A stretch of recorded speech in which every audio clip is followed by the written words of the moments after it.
अस्सलाम वालेकुम दोस्तों, आज मैं आपके लिए एक ऐसी कमाल की रेसिपी लेकर आई हूँ जो फायदेमंद तो है ही, लेकिन इतनी मजे की है कि मेरी गारंटी है जिसे भी बनाकर आप ये कोफ्ते खिलाएंगे वो पहचान ही नहीं पाएगा कि आपने बगैर गोश्त के इतने मजेदार कोफ्ते बनाए हैं।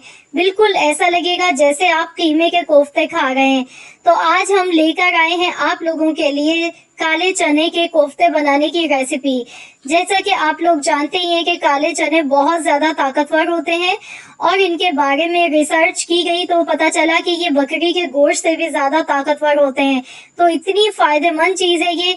तो आज हम इससे बनाएंगे बहुत ही मजेदार कोफ्तों का सालन, जो कि बहुत ही बेहतरीन बनके इंशाअल्लाह ताला तैयार होगा। इसके लिए मैंने 1 कप चने लिए थे। चनों को मैंने भिगो कर रख दिया था। तकरीबन 7 से 8 घंटे के लिए चनों को भिगो कर रख दें। इसके बाद इसका जो पानी है ये फेंक देंगे और इसे 2-3 बार अच्छी तरह पानी से वॉश कर लेंगे, क्योंकि हमने चनों को पीसना है यहाँ पे। तो आप चाहें तो सिल पर भी पीस सकते हैं, या फिर अगर आपकी मिक्सी जार में आसानी से पिस जाते हैं चने तो आप इसी में ही पीस लें, क्योंकि यहाँ पर चनों में पानी नहीं ज्यादा हमने डालना है। साथ में लहसुन लिया है 4 से 5 जवे लहसुन के, अदरक 1 इंच का अदरक का टुकड़ा लिया था और साथ में 3 हरी मिर्चें लिए हैं। थोड़ा सा हरा धनिया लिया है डंडी समेत। नमक इसमें हस्बे जरूरत शामिल कर देंगे। तकरीबन 1/4 चम्मच नमक इसमें शामिल किया है। कुटी हुई लाल मिर्चें आधा चम्मच, जीरा आधा चम्मच, धनिया कुटा हुआ धनिया है आधा चम्मच, गरम मसाला आधा चम्मच। बहुत थोड़ा सा पानी इसमें डालेंगे ताकि आसानी से ये पिस जाए। तो ये आप देख सकते हैं 2 से 3 चम्मच के करीब मैंने पानी इसमें ऐड किया है। तो चलिए इसे अब हम पीस लेते हैं। मशीन को रोक रोक के चलाएंगे ताकि आसानी से ये पिस जाए। तो यहाँ पर देखिए मेरी मशीन में ये आसानी से पिस गए हैं, ये देखिए। तो चलिए अब हम इसे एक बाउल में निकाल लेते हैं।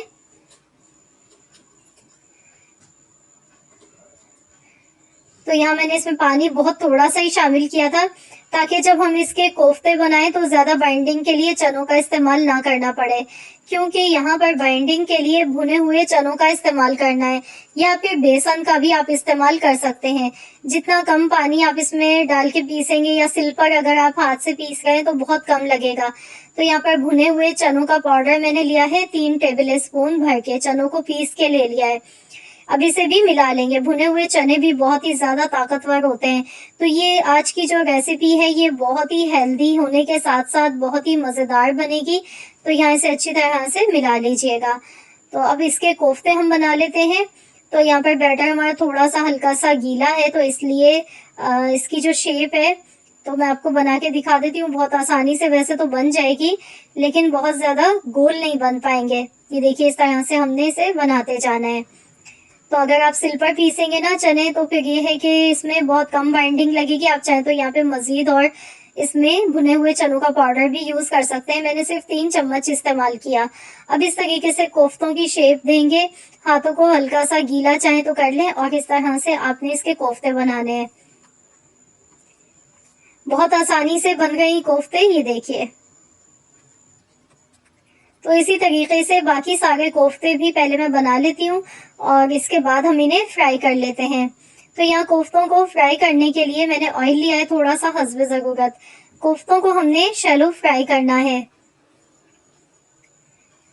अभी फौरन से हमने इनकी साइड चेंज नहीं करनी है, हल्का हल्का सा इनको हिला के देखेंगे। तो यहाँ देखिए बिल्कुल भी चिपक नहीं गए, बहुत ही बेहतरीन से कोफ्ते फ्राई हो गए हैं। तो पहले इनको हम हल्का हल्का सा इस तरीके से हिला लेंगे, चेक करेंगे कि नीचे से चिपकने नहीं चाहिए। इसके बाद चम्मच से हम ऊपर से इस तरह से ऑयल डालेंगे ताकि ऊपर से भी जो गीलापन है इसका वो खत्म हो जाए कोफ्तों का। इस तरह से ऊपर ऊपर इसके थोड़ा थोड़ा सा ऑयल डालेंगे और साइड इनकी चेंज कर लेंगे। तो यहाँ देखिए बड़ा ही प्यारा सा गोल्डन कलर इनका आ चुका है। तो इसी तरीके से दोनों साइड से गोल्डन कलर आने तक कोफ्तों को अच्छी तरह से पहले फ्राई कर लें। तो यहाँ पर माशाल्लाह अल्हम्दुलिल्लाह कोफ्ते हमारे बहुत बेहतरीन से फ्राई हो चुके हैं। तो चलिए अब मैं इन्हें निकाल लेती हूँ। ये देखिए कितने परफेक्ट ये कोफ्ते हमारे फ्राई हुए हैं।